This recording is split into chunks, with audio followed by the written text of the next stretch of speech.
Red Bull didn't just announce their 2026 driver lineup. They just shocked everyone inside the Formula One paddock. A decision nobody expected. A driver nobody believed Red Bull would promote this early. A shift in philosophy that could reshape their next decade of dominance. Because for the first time in modern Red Bull history, they chose a young junior driver over a proven, established F1 star.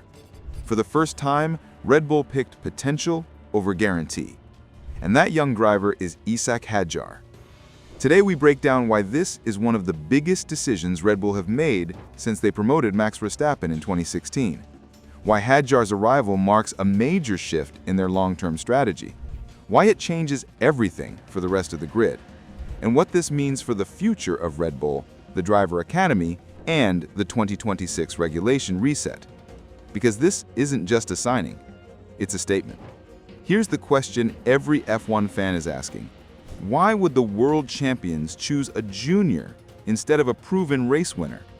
Why would Red Bull pick a rookie over experienced candidates like Tsunoda, Ricciardo, Lawson, Sainz, or top-tier free agents? Why take the biggest risk they've taken in a decade right at the start of the 2026 regulation reset? The moment where even the greatest teams can collapse overnight. You don't make a move this bold unless you're completely certain. And Red Bull was certain. This decision wasn't emotional, it wasn't impulsive, it wasn't marketing, it was strategic. And when you understand the reasoning behind it, you realize Red Bull isn't building for 2026. They're building for 2030. So why Hadjar? Why now? Why this moment? Because to Red Bull, Hadjar isn't just a junior. He's a rare talent with raw pace, precision, and a driving style that mirrors Red Bull's DNA. His corner entry aggression, his fearless braking, his ability to extract rotation in a high aero load environment, these are traits a Red Bull car thrives on. Hadjar drives like Verstappen in his early years, attacking, unafraid, and instinctive. Red Bull does not choose juniors unless their style naturally fits the machinery. Many young drivers are fast. Very few are fast in a Red Bull way. Hadjar is. What makes this even more fascinating is how long Red Bull has been preparing for this moment behind the scenes. Hadjar wasn't chosen overnight. This wasn't some last-minute promotion. Red Bull had been quietly stress testing him for nearly 2 years.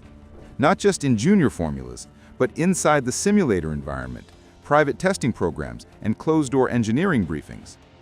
People inside the team say Hadjar's ability to understand aero load transfer, tire phase transitions, and micro-corrections during high-speed rotation is far ahead of his age. That is extremely rare. Most juniors talk about grip feelings. Hadjar talks about aero maps. Most juniors complain about oversteer. Hadjar explains why the rear snapped based on how the floor reattached. That level of technical comprehension is something Red Bull values above all else. And here's the part nobody talks about. Hadjar is brutally fast over a single lap without destroying the tires, a skill only a handful of elite drivers possess. His tire preparation laps in F2 and sim tests have repeatedly shown the same pattern. He builds temperature evenly, reduces surface shock, and hits the peak grip window with surgical precision. Red Bull absolutely loves that. Why? Because in 2026, with new power units, more electric deployment, and cars that will be trickier to place into the tire window, this skill may become even more important than raw pace. There's also a cultural shift happening inside Red Bull.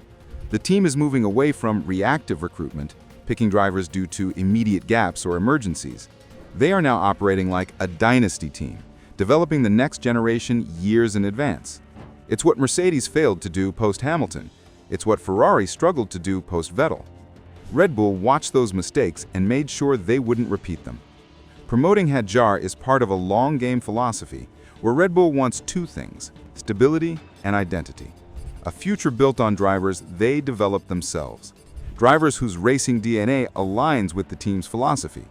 And drivers who understand that Red Bull's environment demands relentless speed, ruthless consistency, and extreme mental toughness. Hadjar fits that DNA so perfectly that delaying his promotion would have been more of a risk than taking the leap now. There's also adaptability. Hadjar didn't win junior races because he had the best car. He won because he adapted faster than anyone else. Dry, wet, low grip, safety car restarts, tire deg management, he always found performance in conditions where others panicked. And his mental strength is one of his biggest assets. He doesn't fold under pressure. He doesn't spiral mentally in difficult races. He stays calm. That is exactly what Red Bull identified in Verstappen as a teenager. And finally, Hadjar has the highest long-term ceiling among all Red Bull juniors. Lawson is consistent, Tsunoda is fast but plateaued, Hadjar is smart, Iwasa is explosive but inconsistent. But nobody combines speed, composure, and modern race IQ the way Hadjar does. This is why his promotion signals a major strategic shift inside Red Bull. Historically, Red Bull's second seat was reserved for experienced, proven drivers. But promoting Hadjar shows Red Bull is preparing for the era after Verstappen. It doesn't mean Max is leaving now. It means Red Bull understands that dynasties only survive if the next superstar is developed early, before the current one declines or departs. Hadjar is their long-term investment, not a stopgap, not a placeholder, a future pillar. For years, Red Bull relied on short-term solutions like Perez, Gasly, Albon, Ricciardo. Now they want stability. They want identity. They want continuity. And the timing? Crucial. The 2026 regulations will change everything.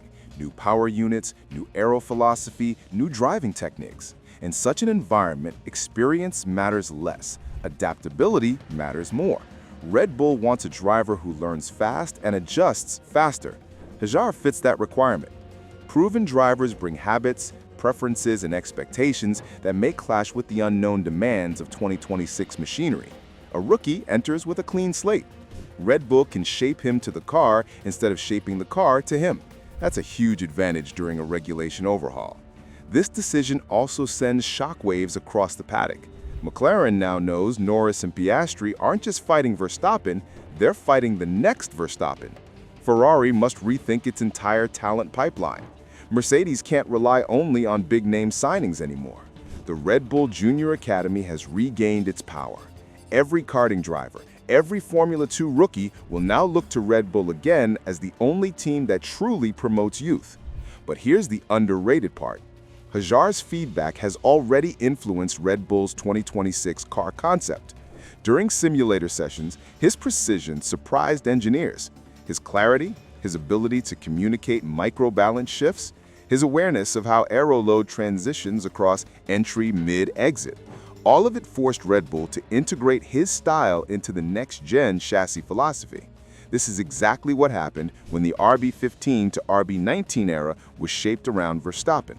Now, Red Bull is designing the future around two drivers instead of one. So why announce this so early? Because car development for 2026 is already in motion. Red Bull wants stable driver feedback, consistent simulation data, and a unified direction across the next 18 months. Announcing Hadjar now protects him from media speculation, locks the team structure, and solidifies the philosophy behind their next-generation car. It also sends a clear psychological message to rivals. We're not rebuilding, we're reinforcing. But why didn't Red Bull choose a proven driver? Because proven drivers come with complications. Established driving styles that may not suit the 2026 car, demands for equal treatment, expectations of instant results, and shorter career arcs. Red Bull doesn't want a second driver who will need years to adapt or who will disrupt the internal hierarchy. They want a long-term investment, a moldable talent, a high-ceiling project who can grow alongside Verstappen and eventually carry the team into the next era. Red Bull didn't just confirm their lineup, they confirmed their future. And the rest of the grid has officially been put on notice.